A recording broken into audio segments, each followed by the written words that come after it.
Algunas cuestiones que son o que pueden llegar a ser confusas y otras que deberían ser un poco más reconocibles. Cuando uno ve esa formulita del teorema del coseno, hay algo de ahí que debería recordarnos a otra cosa. ¿Qué podría ser? La gente que sabe mucha matemática en esta aula. Hay algo en esas fórmulas que están ahí que deberían hacernos recordar algo. ¿A qué? A los mejores momentos de mi vida. Al teorema de Pitágoras. Muy bien, Lucio. Bien, Lucio. Al teorema de Pitágoras hay una parte de lo que aparece ahí, sobre todo esa partecita de ahí, que está elevado al cuadrado. Esa partecita de ahí debería recordarles al teorema de Pitágoras. Es apenas una mención por una situación de que les digo siempre, todas las cosas de matemática en realidad están pasando y siguen ahí, no es que desaparecen las cosas de matemática. Nosotros no lo vimos tanto, pero en algún momento por ahí vieron que si trazan la altura de un triángulo, de cualquier triángulo, se forma un ángulo recto con la base, y una vez que se forma el ángulo recto con la base, es que podemos aplicar todas las cosas que se ven de matemática con los triángulos rectángulos. El teorema de Pitágoras, todo lo que vimos de trigonometría del año pasado, todo eso sigue pasando dentro del triángulo. Esa altura que yo podría haber trazado hace que todo lo que ustedes hayan visto de triángulos, lo recuerden o no, siga pasando igual. El teorema de Pitágoras está acá metido. Por eso aparece el coseno, porque yo puedo aplicar la misma trigonometría que se vio el año pasado. De hecho, esto no es algo difícil de demostrar. Demostrar en matemática es validar de dónde salen estas fórmulas. Nosotros lo vemos como directamente, pero se podría demostrar y se podría hacer tranquilamente porque rescata esa idea entre el teorema de Pitágoras, entre la trigonometría que ya vimos. Son ideas que se supone que ustedes las pueden llegar a conocer. Como dificultad, yo creo que la mayor dificultad que hay es tratar de entender cuándo aplico uno y cuándo aplico el otro. En qué casos aplico uno y en qué casos aplico el otro. En la mayoría de los casos, como nos pasaba con las otras razones, vamos a llegar tarde o temprano a una limitación que es, me faltan datos, no lo puedo resolver porque no tengo datos para resolverlo. Esa sería una forma de darnos cuenta cuál de los dos tengo que aplicar. Lo que nosotros vamos a ver, que esto es parte de lo que tienen ustedes, que supongo que lo habrán pegado de la clase pasada, tiene que ver con cuándo podemos nosotros utilizar, como dice ahí, este teorema se utiliza cuando se conoce dos de los lados y el ángulo comprendido o sus tres lados. Si yo tengo la información de los tres lados y me piden averiguar ángulos, tengo que usar este teorema. Si tengo la información de los dos lados y el ángulo comprendido es el que se forma con esos dos lados, tengo que aplicar este teorema. ¿Por qué no el otro? Porque de vuelta me quedaría sin datos para poder aplicar el otro teorema. Siempre traten de ir identificando estas cosas para que sea más rápido para ustedes. En la hojita que ustedes tienen y que usamos el otro día y que les di el otro día, tienen unos ejemplos. Nosotros vamos a resolver algunos de los que aparecen acá. Así como pasaba en el otro teorema, en el caso de la trigonometría, resolver un triángulo significa encontrar todos los lados y todos los ángulos que me piden. En este caso es muy específico, dice hallar el valor de x en cada figura. En la mayoría de los ejercicios dice resolver los siguientes triángulos. Y resolver es eso, encontrar los lados y los ángulos del triángulo. El encontrarlos y el saber y el ver cuáles son esos valores me tendría que ayudar a mí a pensar en eso que dije recién. Si yo encontré tres ángulos que sumados me dan 272, evidentemente hice algo mal. La suma de los tres me tiene que dar 180. Si no me da específicamente 180, me tiene que dar como muy cerquita de 180. 179 grados, 58 minutos, 48 segundos. Eso está muy cerca de 180. Si yo excedo esos 180 ya está mal, y si yo me alejo mucho de esos 180 también está mal. Esas son las cosas que tenemos que ir pensando a la hora de ir planteando uno u otro. ¿Qué es lo que me pide ahí? En el primero. Un ángulo. También que nos costaba el año pasado y quizás cueste ahora también identificar qué es lo que me pide. ¿Me está pidiendo un lado o me está pidiendo un ángulo? Esa diferencia cambia mucho y va a ir cambiando mucho también a lo largo del tiempo, en los 2 años que tienen por delante, porque tienen que saber bien qué están buscando, si no, no saben qué encuentran. El año pasado nos pasaba a veces alguno buscando lados, me ponía el simbolito de grados, y otro buscando grados me lo ponían en unidades de medida como si fuesen centímetros. Esa confusión está presente y quizás siga presente, pero estaría bueno que vaya como quedando de lado y vayan identificando bien qué es lo que están buscando. En este caso me pide un ángulo. Tengo los 3 lados, tengo la medida de los 3 lados, entonces lo que habíamos leído recién, tengo que aplicar el teorema del coseno. ¿Qué plantea el teorema del coseno? El teorema del coseno plantea este lado elevado al cuadrado va a ser igual a este lado al cuadrado más este lado al cuadrado menos este por el coseno de ese ángulo que aparece ahí. Eso es lo que estaba escrito recién en la otra pantallita. El lado al cuadrado, los otros 2, menos 2 veces un lado por el otro por el coseno del ángulo opuesto.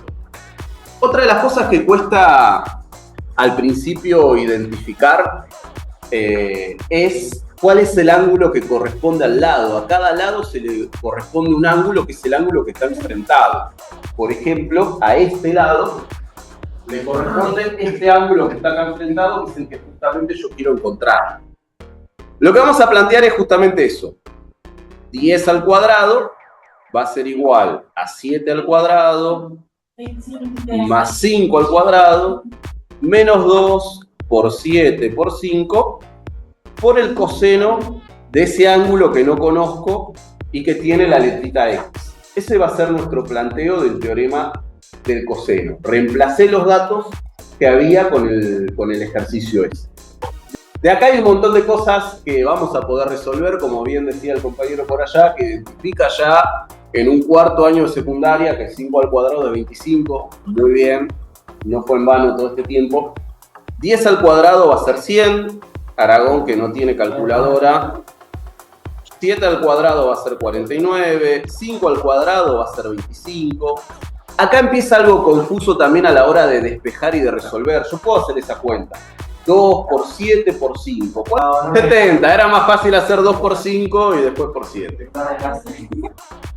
Y acá empieza de vuelta el problema que fue un problema de años anteriores y que quizás siga siendo un problema, que es despejar.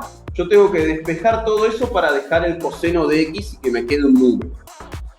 El 49 va a pasar para el otro lado restando, el 25 va a pasar para el otro lado restando. El 2% por 5.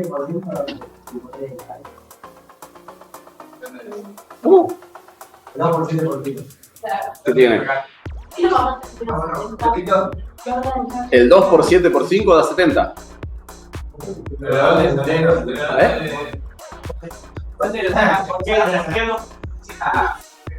Porque es 2 veces este por este lado.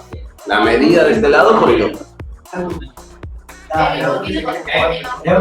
Porque quiero pasarlo al final, porque ese menos 70, ¿cómo pasa para el otro lado? Va a pasar dividiendo, ese menos 70 está multiplicando, por eso no lo pasé ahora, porque es como más confuso hacerlo ahora.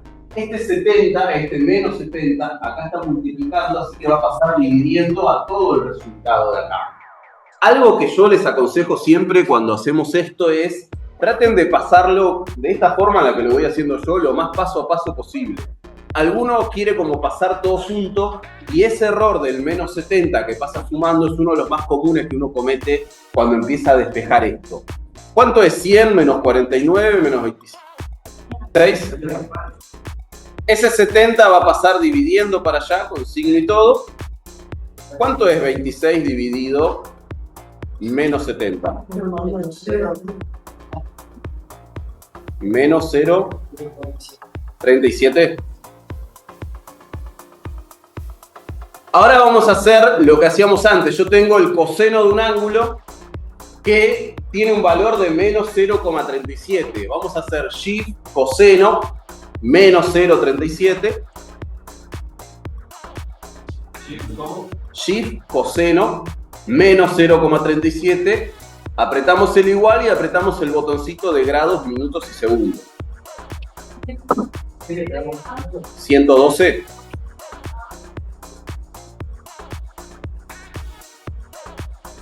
A 2.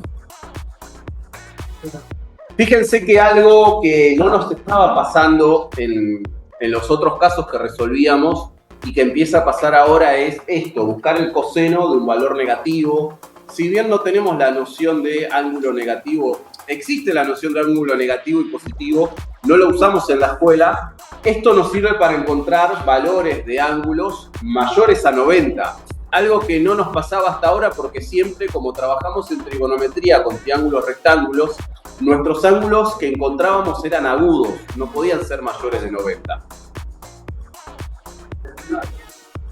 Vamos, como bien mencionado Lavani, vamos a resolver el B. Vamos a resolver el B. El triangulito verde.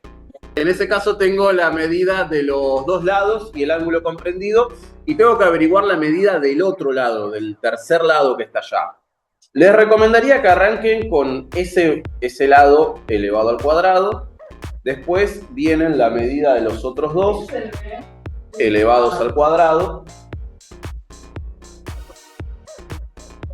2 veces la medida de los otros dos lados por el coseno del ángulo que está comprendido ahí, que es el de 39 grados. En este caso creo que tenemos todos los valores para resolver todo lo que está del otro lado del igual. ¿Cuánto es 18 al cuadrado? Mucho. ¿Exactamente cuánto? 324. ¿324? Sí. 12 al cuadrado es 144. ¿Cuánto va a dar 2 por 12 por 18 por el coseno de 39? Eso lo pueden poner todo junto en la calculadora, como bien está haciendo Stephen en este momento.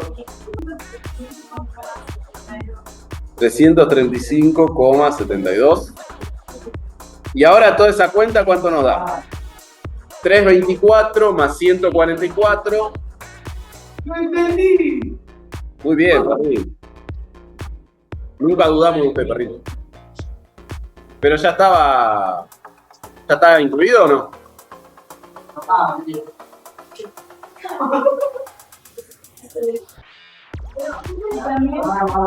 ¿Qué hago ahora para averiguar el valor de x? Tengo la x al cuadrado igual a 132,28. ¿Cómo averiguo ese valor de x? No sé. No, la raíz. 2 a s, dice Seré. Hay que pasar esa potencia, ese cuadrado, como raíz para el otro lado. ¿Cuánto va a ser la raíz cuadrada de 132,28?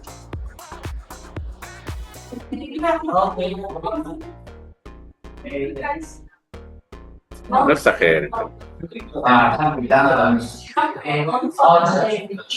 11,50. Estos son como los dos casos en donde uno puede aplicar el teorema del coseno. La clase pasada habíamos visto 2 ejemplos, 2 casos de cómo se aplicaba el teorema del seno.